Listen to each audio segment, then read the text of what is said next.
सावधान, लग सकती है यूएफएम। अगर ये काम किया तो देख लो। जी हाँ, आज हमने एकेटीयू में बात की तो आप रिकॉर्डिंग खुद सुन लो। क्या बताया एकेटीयू ने यूएफएम के बारे में, कि कैसे हमको पता चलेगा कि यूएफएम लग गई है और किन किन रीज़नों से यूएफएम लगती है।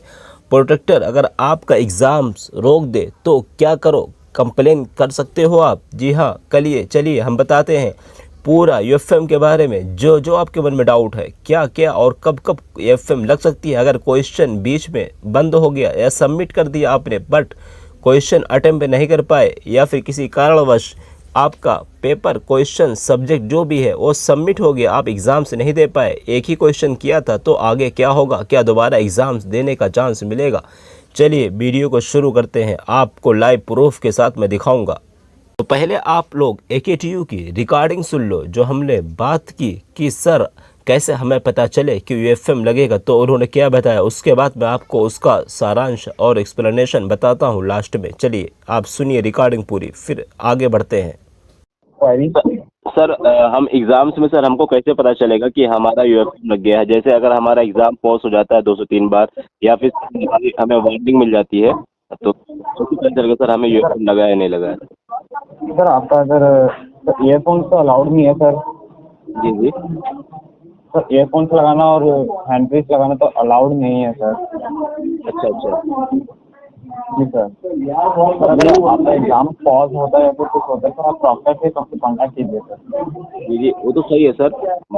बट सर एकेटीयू की जो गाइडलाइन सर उसमें दिया गया है कि सर आपको यूएफएम लग सकता है बिना बताए, तो सर कैसे हमें पता चलेगा कि हमारा यूएफएम लगा है।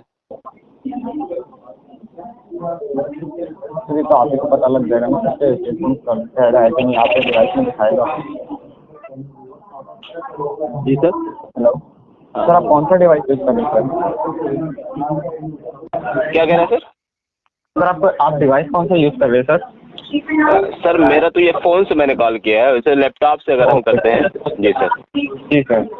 लैपटॉप से अगर सर हम एग्ज़ाम देते हैं और सर हमें हमारा एग्ज़ाम 2 से 3 बार पॉज हो गया, या सर हमें 3 से 4 बार वार्निंग अगर मिल जाती है, तो सर उसका क्या मतलब समझे कि जो यूएफएम लग गया, या फिर बस वैसे नॉर्मली। सर वो वार्निंग मोस्टली कैमरा की वजह से आती है सर। जैसे आप थोड़ा हिल गए अच्छा या फिर कोई मूवमेंट हो गई, ऐसे कुछ वार्निंग आती है सर। अच्छा जी सर। अगर पॉज होता है तो सर वो सॉफ्टवेयर की तरफ से पॉज होता है सर। अच्छा तो सर पॉज होने से सर यूएफएम तो नहीं लगती है ना सर? No sir. अच्छा नहीं सर, जैसे ये सर यूएफएम किस रीजन से लगती है सर, बता सकते हैं? सर चीटिंग की वजह से लगती है सर। वो सॉफ्टवेयर लगा देते हैं, सॉफ्टवेयर ही करते हैं सर। अगर यूएफएम लगती है तो सर हमें इन्फॉर्म करेगा प्रोटेक्टर, या फिर कैसे? सर वो तो आपको मैसेज आ जाएगा कि आपका एग्जाम कैंसिल हो गया। अच्छा सर, यूएफएम लगने के बाद एग्जाम नहीं दे पाएंगे, ऐसा भी है? Yes sir. अच्छा सर, श्योर है ना ये? Yes sir. सर मतलब यूएफएम लग जाएगा तो हमारा एग्जाम ऑटोमेटिक लॉग आउट हो जाएगा? यस सर, आपका एग्जाम कैंसिल हो जाएगा सर। अच्छा thank you sir, thank you for calling. Have a nice day sir. तो आपने रिकॉर्डिंग सुन लिया होगा, जिसमें एकेटीयू ये बता रहा कि अगर आप एकेटीयू के हेल्प सेंटर पे हमने कॉल लगाया था, तो उन्होंने ये बताया कि हमने पूछा कि सर कैसे हमें पता चलेगा कि यूएफएम लग गया है, तो उन्होंने कहा आप चीटिंग करोगे या फिर कैमरे में कोई और फेस आ जाएगा। यानी उनसे हमने ये पूछा सर क्या यूएफएम लगने पे हमको इन्फॉर्म किया जाएगा, तो उन्होंने कहा जी हाँ, अगर आपका यूएफएम लग जाता है तो समझिए आपका एग्ज़ाम्स कैंसिल हो जाएगा। यानी अगर आपका यूएफएम लग जाएगा तो फिर आप एग्ज़ाम्स नहीं दे पाओगे, यानी आप चीटिंग करते हो। उन्होंने कहा यूएफएम कब लगेगा, या तो माइक्रोफोन आप नॉट अलाउ नहीं है, और दूसरी बात उन्होंने कहा चीटिंग करने पर यूएफएम लग सकता है। तो चीटिंग करने का मतलब अगर आप दिख रहे हो कैमरे में कि आप चीटिंग कर रहे हो तो, बाकी अगर आप नहीं पकड़ में आ रहे हो तो आप जो भी कर रहे हो कर सकते हो। लेकिन उन्होंने ये बोला कि अगर आपका यूएफएम लग गया तो फिर आप आगे एग्ज़ाम से नहीं दे पाओगे। यानी जब आपका यूएफएम लग जाएगा तब आपका एग्ज़ाम्स कैंसिल हो जाएगा। यानी अगर आपको वार्निंग मिलती है, 2 वार्निंग मिली, 4 वार्निंग मिली, 10 वार्निंग मिली, तो उसका ये मतलब नहीं है कि आपका यूएफएम लग जाता है। आपका एग्ज़ाम्स पॉज कर दिया गया तो उसका ये मतलब नहीं है यूएफएम लग जाता है। आपको किसी प्रोडक्टर ने या फिर किसी जो आपका नेटवर्क वगैरह इशू है जिसके कारण आपका एग्ज़ाम्स पॉज हो गया या फिर बंद हो गया, तो इसका मतलब नहीं कि आपको यूएफएम लग जाता है। यूएफएम लगने का मतलब ये होता है कि आपका एग्ज़ाम्स ही कैंसिल कर दिया जाएगा।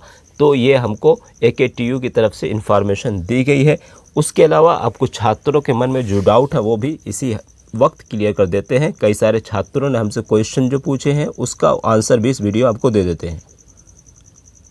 देखिए, सपना रावत जी कह रहे हैं कि सर मेरा कल फर्स्ट एग्ज़ाम था, पर मैं एग्ज़ाम से सही से दे रही थी, प्रोटेक्टर का मैसेज आया कैमरा ओपन करो और माइक में बोले कि सर नेटवर्क इशू है। उसके बाद एग्ज़ाम से डिले हो गया और मैं फिर से लॉगिन कर रही थी। तो आगे उन्होंने क्या कहा कि जो है तो सर तो इसमें तो फिर ये पूछ रही थी आगे कि क्या हमें दोबारा जो है चांस मिलेगा या फिर हमारा बैक समझा जाए।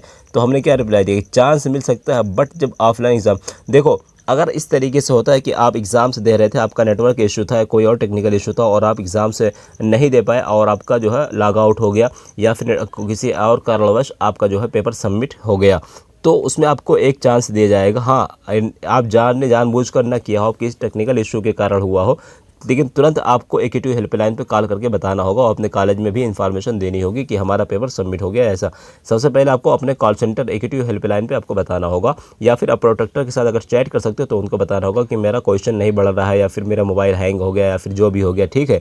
और उसके बाद आपको चांस मिलेगा, लेकिन कब, जब ऑफलाइन एग्ज़ाम्स होगा तो उसके बाद ऑफलाइन एग्ज़ाम देने का आपको जो है मौका दिया जाएगा, उसमें आपको चांस मिलेगा। बट कब होगा अभी उसके बारे में कोई जानकारी नहीं, जब ऑफलाइन एग्ज़ाम्स होगा तब। उसके बाद आगे पूछ रहे हैं सर तो इसमें बैक लगेगी क्या, मीन्स नेक्स्ट ईयर एग्ज़ाम्स होगा इसका। तो इसको देखो, इसमें जहाँ तक यह है कि आपको अपने कॉलेज में इन्फॉर्मेशन दे देनी है कि ऐसे हमारे साथ हुआ है, और अगर इंटरनल अच्छा रहेगा तो जैसे इन्होंने कहा था कि मेरा 8 क्वेश्चन, इन्होंने ये कहा था हमसे कि हमारा 8 क्वेश्चन हमने सबमिट किया है, बाकी पेपर सबमिट हो गया और हम नहीं कर पाए। तो 8 का मतलब होता है अगर आपने सही किया तो 8 2 16 होता है, और अगर आपका इंटरनल अच्छा होगा तो तब भी आपके जो एक्सटर्नल पासिंग मार्क्स है तब भी आपका उस हिसाब से बैग लग जाएगा, क्योंकि कम से कम 15 क्वेश्चन आपको सही करना कंपलसरी है, यानी कि 30 नंबर लाना इंटरनल में, एक्सटर्नल में जो आपका थ्योरी है उसमें लाना कंपलसरी है, क्योंकि 30 नंबर से कम है तो आपकी बैक लग जाएगी। तो अगर आपका जब कॉलेज ऑफलाइन खुलेगा, ओपन होगा, तो वहाँ आप एग्ज़ाम्स देने का एक बार चांस मिलेगा। तो इसलिए कॉलेज से कांटेक्ट बना के रखिए, जैसे कोई इन्फॉर्मेशन है आपको वहाँ पे जो है कांटेक्ट करना होगा कॉलेज में। तो ये हो गया इनका। उसके बाद दूसरे क्या है, अवेज़म कह रहे हैं कि फिनोमिनल कि मेरा तो स्कैन कॉपी नहीं मिली अभी तक, बस ब्लैंक पेश हो रहा। तो देखो यार, कल शाम में करीब 8-9 बजे कुछ स्टूडेंट की कॉपी शो हो रही है 7 बजे से लेकर, तो आप लोग चेक कर लो एक बार अगेन, अगर नहीं हो रही तो आज शाम तक आप लोगों को कॉपी आ जाएगी, टेंशन मत लीजिए। उसके बाद देसी मानू कह रहे कि सर MBA वालों का MCQ बोला कहाँ से मिलेंगे। तो देखिए यार, मैं कई बार मैंने कल ही या परसों मैंने वीडियोस बनाया, उसका लिंक मैं डिस्क्रिप्शन में दे दूँगा, वहाँ से आपके MBA के MCQ मिल जाएंगे। और उसके बाद सर मेरा एग्ज़ाम देसी मानू कह रहे हैं कि सर मेरा एग्ज़ाम 5 मिनट पहले जो है सबमिट कर दिया और 5 क्वेश्चन रह गए थे। तो देखो, अगर आपका एग्ज़ाम से 5 मिनट पहले सबमिट कर दिया आपने, या आधा घंटा पहले सबमिट कर दिया, 1 घंटा पहले सबमिट कर दिया, वो अगर आपने सबमिट कर दिया तो आपकी प्रॉब्लम है, क्योंकि अब दोबारा आप लॉगिन नहीं कर पाओगे, और जितना क्वेश्चन अटेम्प्ट किया वही आपका आंसर, वही आपका मार्क्स रहेगा। तो इसलिए आप लोग सबमिट करने से पहले एक बार सोच लो, एक बार सारे क्वेश्चन को रीड कर लो, तो आपने सबमिट कर दिया और दोबारा आप लॉगिन नहीं होगा, सबमिट कर दिया तो कर दिया। उसके बाद प्रीति वर्मा जी कह रही हैं सर चैट बॉक्स पर प्रोटेक्टर का मैसेज आया है, बट टेक्निकल इशू की वजह से वो नहीं दिखा, रिप्लाई नहीं दे पाए, तो उस केस में क्या होगा क्या, क्योंकि आज ऐसा ही हुआ है मेरे साथ, UFM नहीं लगेगा ना सर, टोटल 2 वार्निंग मिली थी। तो देखिए प्रीति वर्मा जी, अगर आपको प्रोटेक्टर चैट करता है, कोई इन्फॉर्मेशन आपसे लेता है या फिर आपको कोई वार्न करता है, तो आपको ये ज़रूरी है उसका रिप्लाई देना। बट अगर आप किसी टेक्निकल इशू की वजह से नहीं दे पाए, तो आप जब वो दिखे आपको कि प्रोटेक्टर ने हमें मैसेज किया, तो आपको तुरंत रिप्लाई देना होगा और उनको बताना होगा सर हमारा टेक्निकल इशू था जिसकी वजह से हमारी स्क्रीन पे शो नहीं हुआ, या जो भी आपको बताना होगा। बाकी UFM नहीं लगेगी, UFM लगेगी तो आपका पेपर ही कैंसिल हो जाएगा, या फिर आपको प्रोटेक्टर बता देगा कि आपका UFM लग गया है। और 2 वार्निंग मिली थी, कोई उससे प्रॉब्लम नहीं है, आप डोंट, कोई परेशानी की बात नहीं। बट आप आगे के जो पेपर होगा उसमें आप केयरफुल्ली ध्यान रखिएगा इस चीज़ को कि जैसे कोई चैट है उसका रिप्लाई दीजिए और तुरंत जो है प्रोटेक्टर की हेल्प, जो भी इंफॉर्मेशन है उसका आंसर दीजिए। और उसके बाद श्री सिंह करेंगे, सर पहले मैं क्वेश्चन साइलेंटली पढ़ रहा था, लेकिन प्रोटेक्टर बोला क्या बोल रहे हो, मैं बोला क्वेश्चन रीड कर रहा हूँ, फिर मैं 1 से 2 क्वेश्चन थोड़ा साउंड में बोल दिया था तो और फिर उसके बाद प्रोटेक्टर ने बोला रूम दिखाओ, मैंने दिखाया, फिर बोला किसी से बात कर रहे हो फ़ोन पे, मैंने बोला नहीं, तो क्या यूएफएम लग सकती है? देखो यार, आप गलत कर रहे हो। आपको जब एकेटीयू ने बोला कि आपको जो है कोई भी साउंड नहीं करनी है, ना तो क्वेश्चन पढ़ना है, ना किसी से बात करनी, तो आप क्वेश्चन क्यों पढ़ रहे हो? ये तो अलाउ नहीं है ना।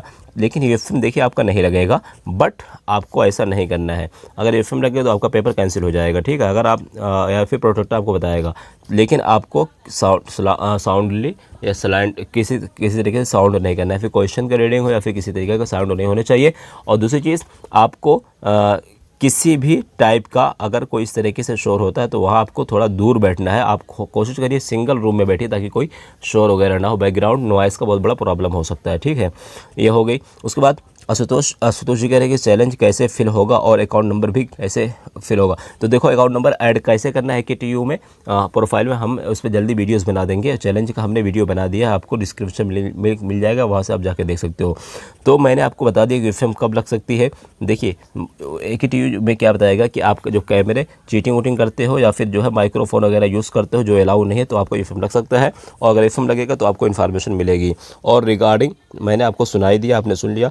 प्रोटेक्टर अगर आपका एग्ज़ाम रोक दे तो आपको एकेटीयू हेल्पलाइन है, उस पर कंप्लेन करिए, क्योंकि प्रोटेक्टर का सिर्फ आपका एग्ज़ाम से जो है 3 मिनट ही मैक्सिमम रोक सकता है, पॉज कर सकते हो। उससे ज़्यादा अगर पॉज करें या फिर आपको 15 मिनट 20 मिनट पॉज करें या फिर कोई और इशू है तो आपको एकेटीयू हेल्पलाइन में कंप्लेन करनी है, वहाँ से आपको ज़रूर हेल्प मिलेगी।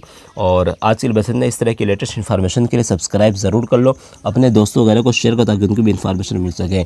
और वीडियो अच्छी लगी हो तो लाइक करें, कमेंट करके बताएं। अगर कोई डाउट हो हमें कमेंट करके पूछ सकते हैं। और अगर पर्सनल कोई आपको जानकारी चाहिए तो हमें इंस्टाग्राम पे जिसका लिंक आपको मिल जाएगा डिस्क्रिप्शन, इंस्टाग्राम ट्विटर वगैरह पे पूछ सकते हो। और ये MCQ के लिए टेलीग्राम ज्वाइन कर लो, लिंक डिस्क्रिप्शन में है, वहाँ से आपको